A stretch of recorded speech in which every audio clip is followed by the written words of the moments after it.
जय हिंद, वंदे मातरम। दोस्तों, एक बार फिर से आपका स्वागत है द न्यूज टॉक पर, जहां पर आप जानने वाले हैं देश और दुनिया की तमाम महत्वपूर्ण और ताजा खबरें। तो वीडियो में आगे बढ़े उससे पहले आपसे एक छोटी सी विनती करना चाहते हैं कि इस वीडियो को लाइक और शेयर जरूर कर दीजिएगा, साथ ही हमारे चैनल को भी सब्सक्राइब जरूर कर लीजिएगा। वहीं पर दोस्तों, वीडियो में आगे बढ़े उससे पहले आपके जनरल नॉलेज में वर्दी के लिए आपसे एक प्रश्न पूछना चाहते हैं। आज आपको कमेंट करके बताना है कि वर्तमान में देश के गृह मंत्री कौन है। जी हां, कमेंट करके उनका नाम जरूर बताइएगा। तो चलिए बिना देरी किए शुरू करते हैं आज की खबरों के कारवा को। पहली खबर, देश में कोरोना से बड़ी राहत, 201 दिनों बाद 20,000 से नीचे पहुंचे नए मामले। जी हां दोस्तों, देश में कोरोना से बड़ी राहत की खबर है। देश में करीब 201 दिन बाद कोरोना के नए मामले 20,000 के नीचे पहुंच गए हैं। इसके साथ ही देश में कोरोना से होने वाली मौतें भी 200 से कम पहुंच गई है। केंद्रीय स्वास्थ्य मंत्रालय के ताजा आंकड़ों के मुताबिक देश में बीते 24 घंटों के दौरान कोरोना के 18,595 नए मामले दर्ज किए गए हैं। इस दौरान 179 लोगों की कोरोना संक्रमण के कारण मौत हुई है। वहीं साथ ही 24,238 लोग कोरोना को मात देकर ठीक भी हुए हैं। चलिए दोस्तों, अब जानते हैं अगली खबर। अब सेकंडों के अंदर मिलेगी किसी भी आपदा के वक्त सहायता। अमित शाह ने शुरू की आपदा मित्र योजना। जी हां दोस्तों, केंद्रीय गृह मंत्री अमित शाह ने आज राष्ट्रीय आपदा प्रबंधन प्राधिकरण NDMA के 13वें स्थापना दिवस का उद्घाटन किया। इस मौके पर अमित शाह ने आपदा मित्र योजना की शुरुआत की और कहा कि इससे शुरुआत से बाढ़ग्रस्त इलाकों में फंसे लोगों को सेकंडों में मदद मिल सकेगी। उन्होंने आपदा मित्र कॉन्सेप्ट का जिक्र करते हुए कहा कि अगर किसी भी क्षेत्र में आए आपदा पर जल्दी रिस्पॉन्ड करना है तो यह जनता ही कर सकती है। गांव-गांव में आपदा मित्र ही कर सकते हैं। आपदा मित्र का कॉन्सेप्ट बहुत अच्छा है। जनता को आपदा के लिए तैयार करना जरूरी है। अमित शाह ने आगे कहा कि आपदा मित्र को 25 राज्यों में 30 बाढ़ग्रस्त जिलों में प्रयोगात्मक तौर पर शुरू किया गया है। वहीं 5,500 आपदा मित्रों को और आपदा सखियों को इसमें जोड़ा गया है। चलिए दोस्तों, अब जानते हैं अगली खबर। देश के राज्यों में बनेंगे मेडिकल डिवाइस पार्क, बेहद सस्ते में मिलेगी मशीनें, इलाज का खर्च भी घटेगा। जी हां, आत्मनिर्भर भारत योजना के तहत सरकार ने देश के कई राज्यों में मेडिकल डिवाइस पार्क बनाने की मंजूरी दी है। जिन राज्यों में ये पार्क बनेंगे उनमें उत्तर प्रदेश, हिमाचल प्रदेश, मध्य प्रदेश और तमिलनाडु शामिल है। मेडिकल डिवाइस पार्क बनाने के लिए सरकार की तरफ से राज्यों को 400 करोड़ रुपए दिए जाएंगे। मेडिकल डिवाइस पार्क बनाने का काम मेडिकल और उर्वरक मंत्रालय के जरिए किया जाएगा। इन पार्कों के बनने से देश के वैसे मेडिकल उपकरण बनेंगे जो विदेशों से मंगाने पर महंगे पड़ते हैं और जो बहुत ही ज्यादा महंगे होते हैं। मेडिकल पार्क में इन उपकरणों का निर्माण हो सकेगा, जिससे महंगे उपकरण सस्ते हो जाएंगे। चलिए दोस्तों, जानते हैं अगली खबर। अब रेस्टोरेंट और ढाबे वाले को खराब खाना खिलाना पड़ेगा महंगा। सरकार 1 अक्टूबर से लागू करने वाली है नया नियम। जी हां, आप किसी महंगे रेस्टोरेंट में खाना खाने जाते हैं या सड़क के किनारे के ढाबे में, लेकिन आप खाने की क्वालिटी से संतुष्ट नहीं हैं और खाना खाने के बाद किसी बीमारी की शिकार होते हैं, तो आप भारतीय खाद्य सुरक्षा एवं मानक प्राधिकरण FSSAI से शिकायत कर सकते हैं। FSSAI के CEO अरुण सिंघल ने TV9 भारतवर्ष से खास बातचीत में बताया कि आगामी 1 अक्टूबर से FSSAI का रजिस्ट्रेशन नंबर खाने के बिलों पर लगाना जरूरी होगा, जो कि 14 अंकों के अंदर होगा। चलिए दोस्तों, जानते हैं अगली खबर। नहीं थम रही बारिश की आफत, मौसम विभाग ने देश के कई राज्यों के लिए जारी किया भारी बारिश का अलर्ट। जी हां, मौसम विभाग के मुताबिक देश के कई राज्यों में अभी सामान्य से लेकर भारी बारिश का पूर्वानुमान है। दिल्ली, NCR समेत कई राज्यों में आज भी भारी बारिश की संभावना जताई गई है।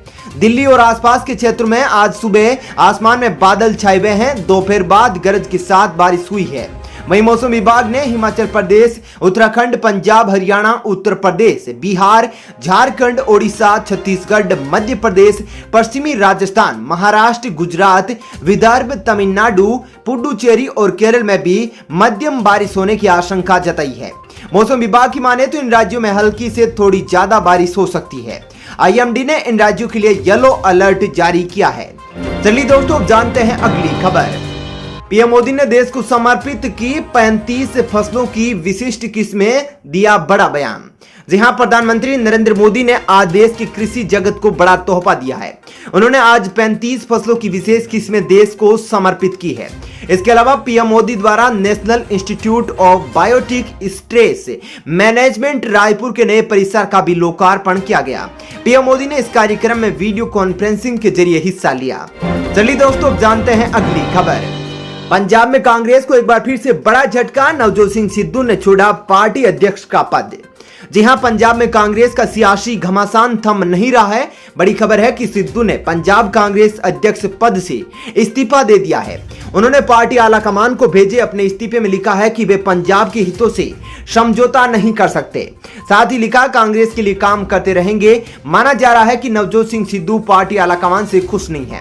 दरअसल चरणजीत सिंह चन्नी के मुख्यमंत्री पद की शपथ लेने के बाद जब मंत्री पदों का बंटवारा हुआ तब सिद्धू की राय नहीं ली गई। यह बात सिद्धू को चुभ गई।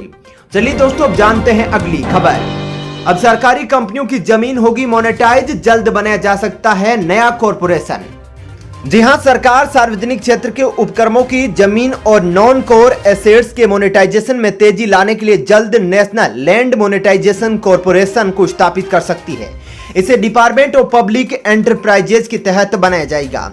नेशनल लैंड मोनेटाइजेशन कॉरपोरेशन 100% सरकारी स्वामित्व वाली कंपनी होगी, जिसमें शुरुआती ऑथराइज्ड शेयर कैपिटल 5000 करोड़ की रुपए की होगी और सब्सक्राइब्ड शेयर कैपिटल 150 करोड़ रुपए की रहेगी। इसे एक बोर्ड नियंत्रित करेगा। चलिए दोस्तों, जानते हैं अगली खबर। 1 अक्टूबर से बदल रहे हैं पोस्ट ऑफिस एटीएम के नियम, ट्रांजैक्शन पर लगेगा चार्ज। जी हां, पोस्टल डिपार्टमेंट ने 15 सितंबर 2021 को एक नोटिफिकेशन के माध्यम से घोषणा की कि उसने एटीएम कार्ड पर कई तरह के शुल्क लगाए हैं जो 1 अक्टूबर 2021 से लागू होंगे। नोटिफिकेशन के अनुसार 1 महीने में एटीएम पर कितने वित्तीय और गैर वित्तीय ट्रांजैक्शन किए जा सकते हैं, इसमें भी बदलाव किया गया है। सर्कुलर के अनुसार 1 अक्टूबर 2021 से एटीएम डेबिट कार्ड का एनुअल मेंटेनेंस चार्ज 125 रुपए प्लस जीएसटी होगा। यह शुल्क 1 अक्टूबर 2021 और 30 सितंबर 2022 की अवधि के लिए लागू है। इंडिया पोस्ट अब अपने डेबिट कार्ड ग्राहकों को भेजे गए एसएमएस अलर्ट के लिए भी शुल्क लेगा। एसएमएस अलर्ट भेजने के लिए 12 रुपए जीएसटी सहित प्रति वर्ष चार्ज लिया जाएगा। चलिए दोस्तों, जानते हैं अगली खबर। सोने चांदी के भाव में एक बार फिर से आई गिरावट, रिकॉर्ड हाई से 10,200 तक नीचे रहा कारोबार। जी हां दोस्तों, सोने चांदी के भाव में इस समय जोरदार गिरावट जारी है। ऐसे में अगर खरीदारी करने का प्लान बना रहे हैं तो अच्छा मौका है। मल्टी कमोडिटी एक्सचेंज पर आज अक्टूबर डिलीवरी वाले सोने के भाव में 0.15% की गिरावट दर्ज की गई है। वहीं चांदी की कीमतें 0.22% की गिरावट के साथ कारोबार कर रही है। अक्टूबर डिलीवरी वाले गोल्ड की कीमत आज 0.15% की गिरावट के साथ 46,001 रुपए प्रति 10 ग्राम के लेवल पर है। वहीं आज के कारोबार में चांदी 0.22% फिसल गई है। आज 1 किलो चांदी का भाव 60,503 रुपए है। चलिए दोस्तों, जानते हैं अगली खबर। कोवैक्सीन के आपातकालीन उपयोग की मंजूरी में होगी देरी, डब्ल्यूएचओ ने भारत बायोटेक से मांगा और डाटा। जी हां, विश्व स्वास्थ्य संगठन ने भारत बायोटेक की कोवैक्सीन के आपातकालीन उपयोग के लिए मंजूरी नहीं दी है। रिपोर्ट के मुताबिक आपातकालीन उपयोग के लिए मंजूरी मिलने में थोड़ा और समय लग सकता है। इसके लिए संगठन ने भारत बायोटेक को कोवैक्सीन की मंजूरी के लिए और आवश्यक डेटा जमा कराने को कहा है। चलिए दोस्तों, जानते हैं अगली खबर। जबरन धर्मांतरण के खिलाफ कर्नाटक में बनेगा सख्त कानून, बसवराज सरकार गंभीरता से कर रही है विचार। जी हां, कर्नाटक सरकार बलपूर्वक या प्रलोभन के जरिए धर्मांतरण को लेकर कड़े कदम उठाने जा रही है। मंगलवार को राज्य के मुख्यमंत्री बसवराज बोम्मई ने बताया कि राज्य सरकार जबरन प्रलोभन के जरिए धर्मांतरण के खिलाफ कानून लाने पर गंभीरता से विचार कर रही है। मुख्यमंत्री बसवराज बोम्मई ने कलबुर्गी और बयादरहल्ली में कथित धर्मांतरण की घटनाओं को लेकर पूछे गए सवाल के जवाब में यह बयान दिया है। चलिए दोस्तों, जानते हैं अगली खबर। वैज्ञानिकों ने बनाई कमाल की डिवाइस, झट से लगाएगी छिपे विस्फोटकों का पता।